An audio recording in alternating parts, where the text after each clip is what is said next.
डूब मर जो ना तू छोरी कुमार की सब गे। तो केना छिए अपने सब आई के अपन भाषा मैथिली में बात करे के मन भगले। तो चलू वीडियो में बनल रहे अंत तक।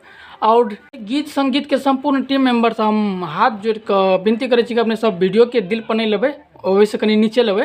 तो और बनल रहे वीडियो में अंत तक और वीडियो के लाइक कर देवे। तो चलो वीडियो के स्टार्ट करिए।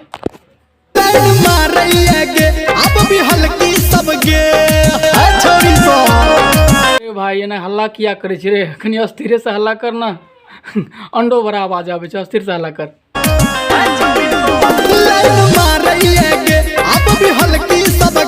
कोई एकरो बात के सुन दही, मतलब बड़ी देर से हल्ला कर रहल छले, हमर के वीडियो बनबे एले तो आवाज आवे डिस्टर्ब होय छले कि। तो कोई एकरो सुन दही, एकरा कोई लाइन मार रहल छै आ ककरो कह रहल छै अलग से लाइन मारे। अब की कह रहल छै से यह कहतो, चलो आगाड़ी सुनै छै कथि कहला चाहे छै।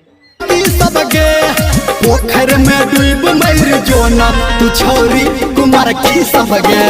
हालांकि बात तो भाई साहब अपनो ठीके कहलिए, लेकिन आप ककरो जबरदस्ती डुबा के मारना उचित तो नहीं है। तो चलू हमरा सबके वीडियो आई के लिए अतबे छल। और अहाँ सब वीडियो के लाइक करके चैनल के सब्सक्राइब कर देवे और बेल आइकन प्रेस करके मतलब नोटिफिकेशन ऑल दबा देवे।